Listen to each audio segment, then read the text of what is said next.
The biggest takeaway from Texas A&M's loss to Ole Miss, this secondary has got to be better. How do you fix it for the future? You are Locked On Aggies, your daily podcast on the Texas A&M Aggies, part of the Locked On Podcast Network, your team every day.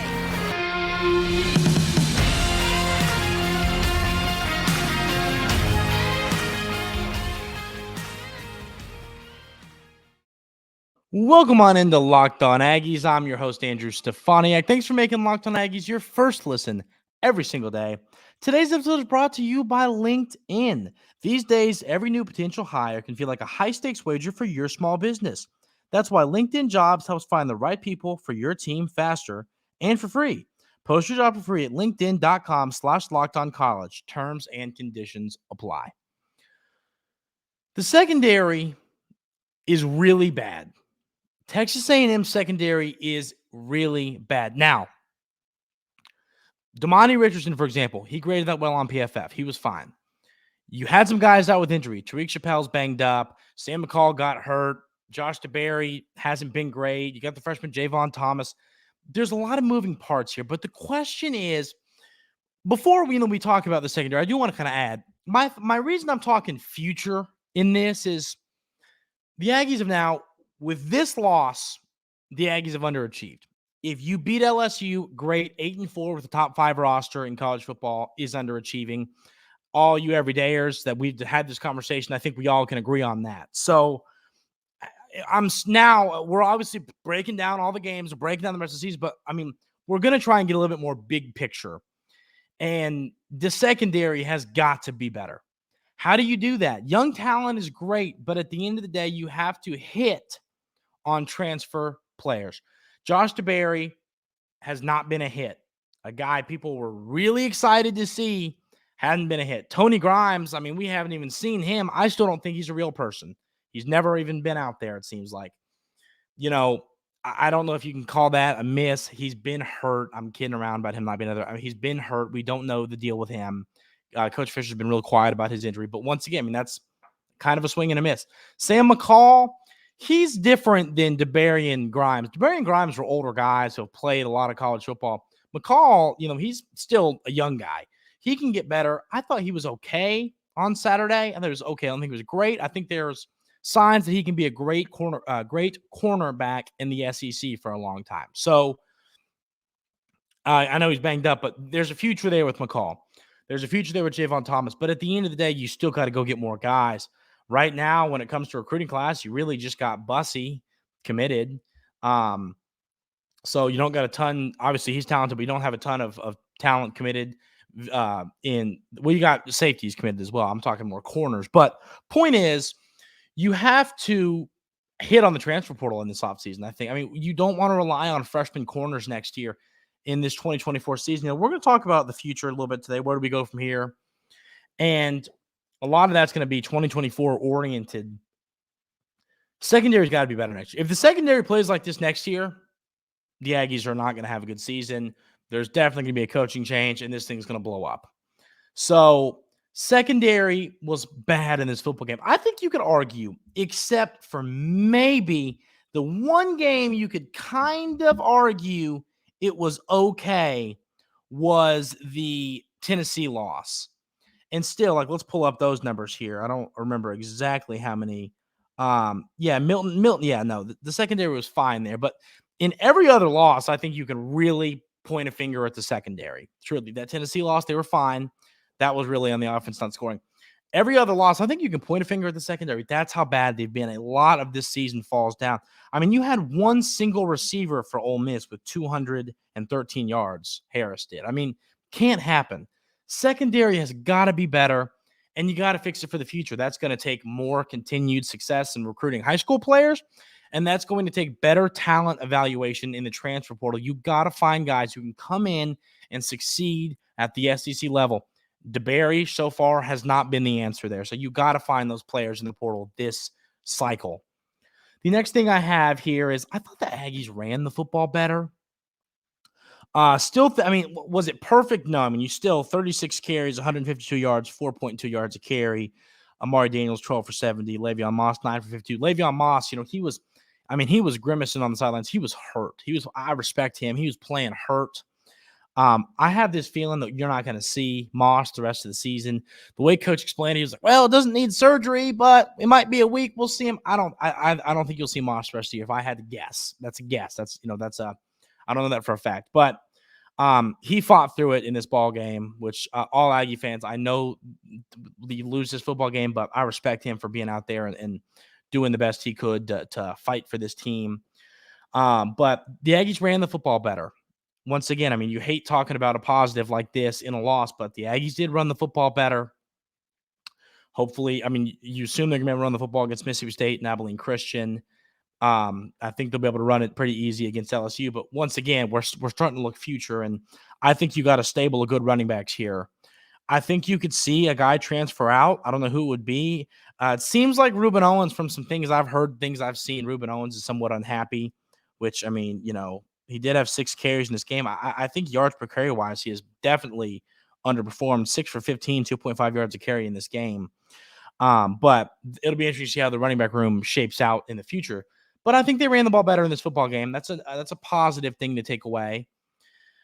The one possession losses is the next thing we're going to talk about. And, it's almost – I was talking about this with my dad the other day or yesterday watching the game, and I was like, it just feels like you can't win. You just can't win these late games. That is now 3 one-possession losses against ranked opponents. You have a 7-point loss to number 19 at the time, Tennessee. A 6-point loss to number 11 at the time, Alabama. A 3-point loss to number 10, Ole Miss. It just feels like, what do you got to do to win these games late? It just is killer. It's just killer not being able to get the job done against good football teams when you're there. And that is what is so frustrating is you're there. These football teams are not. Alabama's a much better team. Tennessee and Ole Miss talent-wise are not that much better than you. Frankly, no, they're not. They're roster-wise, they're not better than you. Execution and coaching, they're better, but you're there. You just got to execute. Every time I say execute, I think I sound like Coach Fisher, but you got to execute what you're trying to do, and coaching's got to be better. It's got to be better. So the one possession losses are, based on what I'm seeing, I think the Aggies beat Mississippi State, they beat Abilene Christian, and they lose by 3 points on the road in Baton Rouge. That's what it feels like the season's going to end, and it's going to be the season of, if one play goes different in 4 football games, the Aggies are in the college football playoff. And I know that you can't really say that, but point is, you've been there in all these football games, and you just can't get the job done.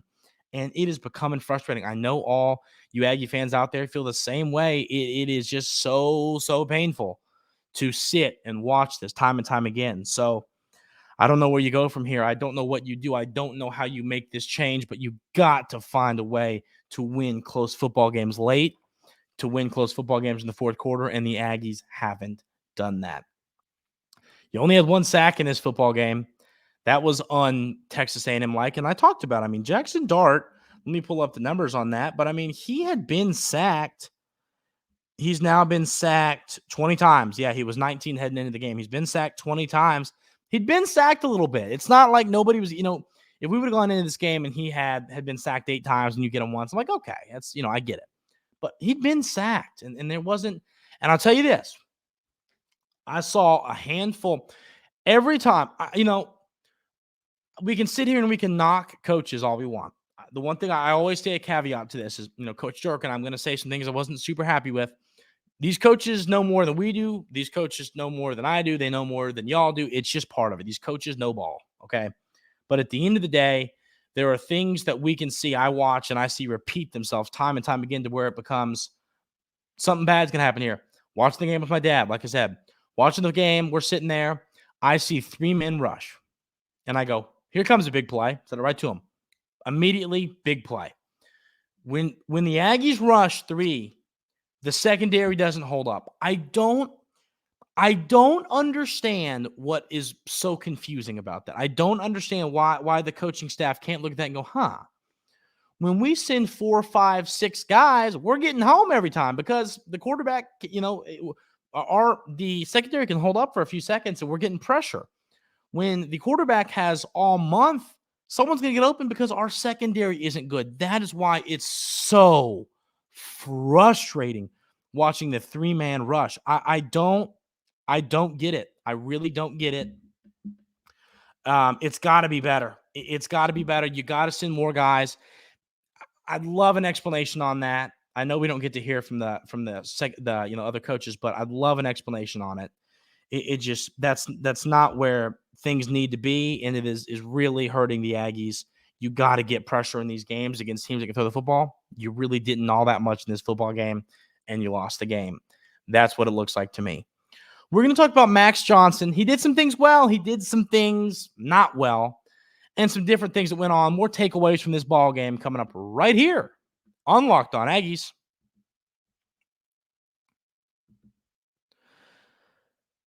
It's now time for your Game Changer of the Week, brought to you by Athletic Brewing Company. Much like Jade Walker, Athletic Brewing Company has completely changed the non-alcoholic beer game. They make non-alcoholic beers that actually taste good. Jade Walker, once again, the small school transfer comes in. We didn't know what kind of role he was going to have, but he comes in, and he's just a ball player for the Aggies. Had another good game, over 100 yards receiving. Good for him.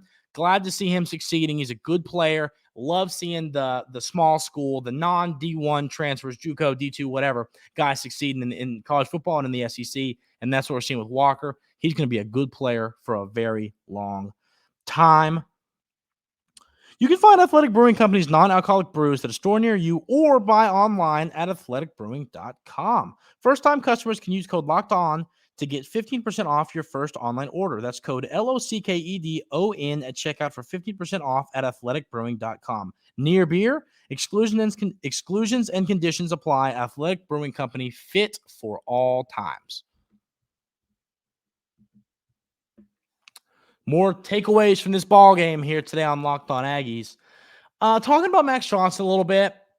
You know, I think as fans, we often let one play skew our opinion on a player.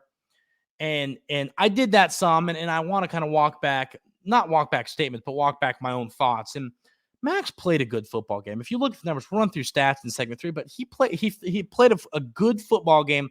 There was one costly error that and one play never is the game. You could say, well, the block field goal, if it gets through, it goes in. But the play I'm talking about was the interception, first and goal from the 5.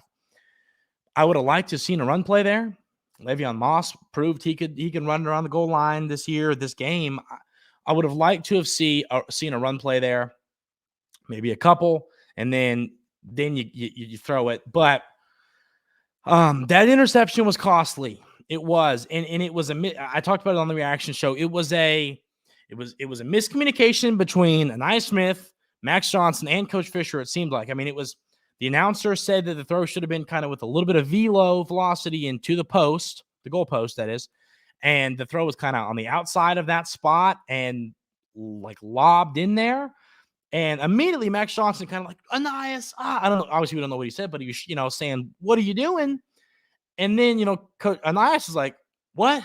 And then Coach Fisher's yelling at Max. So it's like, you don't know what went on there. But point is, it was a bad play that did not, we're not going to say cost the Aggies the game, but hurts. I mean, think about it. If you score a touchdown there, you score more points than they did. I know that it was early third quarter and you could talk about game script and different things and all that. But point is, it was a costly mistake by the Aggies. But aside from that, I thought Max Johnson had a good football game. I saw a lot of people tweeting saying, I never expected the drop-off from Connor Wigman to Max Johnson to be this much. There's a drop-off. There was a drop-off, and there's no debate about it. But Max Johnson played a football game that could have won that game. And I'll stand on that, statement. There is a drop-off, but I do think Max Johnson's a solid quarterback, one of the best backups in the SEC that has won football games, can win football games. So, this is a game. This is a football game where I thought, like I said, Max wasn't perfect. He was not by any stretch of the imagination perfect, but he was okay. He kept the Aggies in there. He was gritty. He fought hard. I respect. I mean, how much he gets hit, and we're going to talk about the offensive line here in a minute, But with how much he gets hit, I just have so much respect for the fact that he's willing to just stand in there time and time again. How many times over the last 4 or 5 weeks have we seen Max Johnson stand up and just, you can tell he's hurt and he's just fighting for this team. So I appreciate him. I respect him for what he's doing. But yeah, I thought he had a good game. I thought one mistake really changed people's viewpoints on his game. But no, Max Johnson played a good football game aside from one bad mistake. The offensive line, we talked about, so basically, Max Johnson only got sacked one time. He got hit. He got hit a handful. He was pressured a good amount, but he did only get sacked one time. The offensive line graded out fine. I was not expecting that. I was not expecting to open PFF this morning and see, okay, they graded out well. The offensive line, Chase Bison's PFF grade was awesome. His pass block grade was awesome, which is great to see because, like I said, he's going to be a guy for a long time. So that's good to see with Bisontis. Good to see him succeeding. But this offensive line, I don't think you can knock them. They graded that well on PFF. They fought hard. Max only got sacked one time. I know he got hit a few times, but only sacked once. So the offensive line, it hasn't been great this year. There's no debate there, no question there. But I don't think you can look at this game and go, that's Max's fault. Max has been the problem. He's been awful because he's not the issue here. Or I'm sorry, the offensive line, the offensive line is not the issue here. It has been to a degree this season, but this game, they gave Max time. They did what they needed to do. So offensive line better. Hopefully that's a sign of what's to come in the future. But it was good to see this offensive line have a better game. Not perfect, but better. And better is good in my book. I'm glad to see that. So good for this offensive line. Good for Chase Bisontis for having himself a good football game. One thing I want to talk about a little bit as we talk about some takeaways here is the injuries. You got guys banged up. Evan Stewart's banged up. He wasn't out there. Tariq Chappelle's banged up. He wasn't out there. Sam McCall went down. Le'Veon Moss went down. This team is really limping to the finish line. This football team's hurt. And it starts to make you wonder, what do we do now? I mean, like I said, I don't think you'll see Le'Veon Moss the rest of the season. When it comes to like Evan Stewart, I don't know if you're going to see, what's his deal? I think he'll be good to go, but you never know. And it's like, this team's just banged up. You hate to see it. This team has been banged up all year long. All teams do. I'm not saying that as an excuse. All teams are banged up. Every team gets hurt. Every team has injuries. But, you lose your starting quarterback. You lose your starting tight end in the beginning of the year. You lose your running backs into the lineup all year. Your best offensive player and Evan Stewart's into that lineup all year. It's been a banged up Texas A&M team, and you just hate to see it. But those are the injuries. Coach Fisher will keep us updated throughout the week. Like I said, if I had to predict, I don't think you'll see Le'Veon Moss again this year. That's just a thought. Evan Stewart, I don't know on him. We'll just have to see. He looked, okay on the sidelines, but what is okay?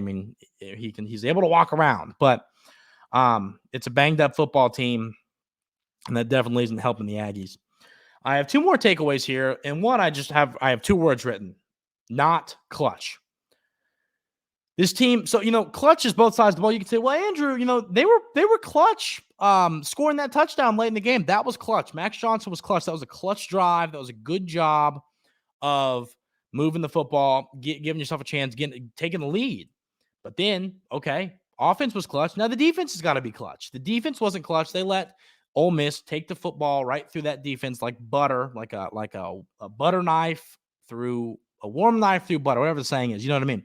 Let them just run right through them, go score a touchdown, give the Aggies a chance to come back down the field. You miss a field goal, game over. Not clutch stuff. That is not clutch. So it doesn't matter if the offense is clutch. If the defense isn't clutch, you don't win, makes you not clutch team. You got to just be clutch. And that's another part of the one possession loss conversation. Clutch football teams find a way to win one possession games. That's what Ole Miss did. That's what Alabama did. That's what Tennessee did against the Aggies.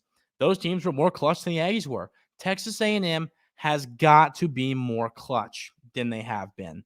So they got to be more clutch.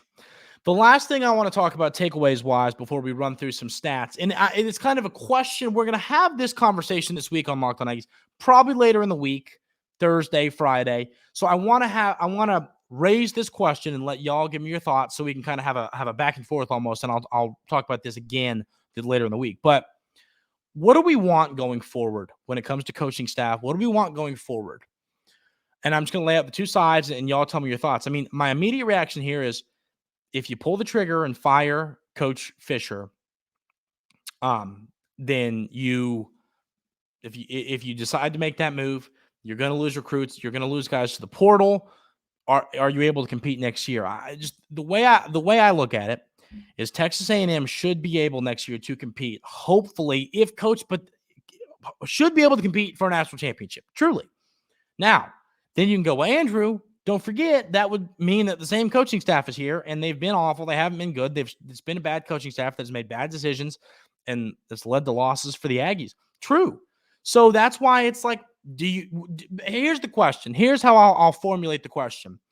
Do you want to give Coach Fisher one more shot with a pretty manageable 2024 schedule to go and give this thing a run at it wouldn't be the West next year, but give this thing a run at the SEC, give this a run at the college football playoff, or do you make the move now and try and see where you can go from here?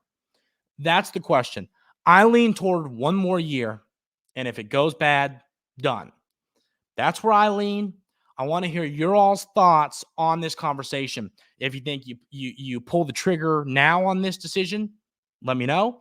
If you think you wait one more year, let me know. We will go deeper into this conversation later in the week, but I wanted to lay it out there and hear everybody's thoughts, and then I'll kind of read those comments, talk about them, break it down on a later show in the week. We're going to talk about some stats, some PFF grades, who looked good, who looked bad, coming up right here on Locked On Aggies. First, we're going to talk about our friends over at LinkedIn Jobs. These days, every new potential hire can feel like a high-stakes wager for your small business. You want to be 100% certain that you have access to the best qualified candidates available. That's why you have to check out LinkedIn Jobs. LinkedIn Jobs helps you find the right people for your team faster and for free. LinkedIn, it's just a great tool. If you're an employer looking for employees and looking for a job, it's just the best place to go find it. You can add resumes. It'll give you jobs that you like. You have a little thing on your profile that says looking for work. It's just a great, well put together app that can help you find a job, or if you're an employer, help you find a candidate for the job that will do a good job. So it's just the best app for looking for a job, networking yourself. You got to check out LinkedIn. LinkedIn Jobs helps you find qualified candidates you want to talk to faster. Post your job for free at linkedin.com/lockedoncollege. That's linkedin.com/lockedoncollege to post your job for free. Terms and conditions apply. So before we call it a day here at Locked On Aggies, we will run through some stats, run through the numbers from both teams, both sides, what went on. First of all, talking about the quarterback position. Yeah, you had Max Johnson, 31 for 42, 305 yards, 7.3 yards per catch or per pass, one touchdown, one interception. And Max also had a touchdown on the ground. Then you had Amari Daniels, 12 for 70 on the ground with a touchdown. You had Le'Veon Moss, 9 for 52 on the ground with a touchdown. Reuben Owens, 6 for 15 on the ground. We talked about it. His role is kind of starting to diminish. He did have a reception in this game for 0 yards. But Reuben Owens, we're starting to see less and less of him as we see more and more of Le'Veon Moss. But now that he's banged up, we might be able to see Reuben Owens get fully unleashed this week. So it'll be interesting to see how that plays out. Jahdae Walker, 8 receptions for 100 yards. He's a really good player. I think next year he could be awesome. Jahdae Walker's a really good football player. 8 for 100, Long and 19. Anaya Smith had another solid game, 6 catches, 83 yards. Noah Thomas, 4 for 50. Jake Johnson, 2 for 31, and a big touchdown in this one. Moose, 3 for 23. Max Wright, 2 for 7. Mari Daniels, 3 for 7. Moss, 2 for 4. And the Reuben Owens, 1 catch for 0 yards. Tackles. Bryce Anderson led the team in tackles, 8, 5 solo, 1.5 tackles for loss. Richardson, 7, 3 solo, 1 tackle for loss. Cooper, half sack, 1 tackle for loss, and 7 total tackles. DeBerry had 6 tackles and a tackle for loss. I mean, that's kind of the defense. They did a good job keeping the ball away from Anias when it comes to punt returns and stopping him. So Constantine punted the ball a bit better. Long of 46, average of 40.3. It was a lot better than what we saw last week of the average of like whatever it was, 32, 33. So he's getting better. It's a good thing to see. But so PFF grades, Cooper didn't grade out well on PFF. And I mean, he's been like a PFF darling. So Edgerton Cooper didn't grade out well on PFF, which is weird because, like I said, he has been a true PFF darling this year. Not his best game. Basant is graded out well. Jade Walker graded out well. And the offensive line graded out well. It's good to see all that on PFF. But the numbers, numbers aside, Aggies couldn't get the job done in a must-win football game, bringing immense amounts of pain to the fan base, to the team. You just hate to see another loss. That is going to do it for today's episode of Locked On Aggies. Thank you so much for making Locked On Aggies your first listen every single day, tuning in through the pain and struggles that have been this season. I really appreciate it. I know it's not fun sitting here and having to think about losses, but those of you who are fighting through with me, tuning in every day, I really, really, really do appreciate it. Have a great rest of your Monday, and we will see you tomorrow for another episode of Locked On Aggies. Appreciate you. Have a good rest of your day.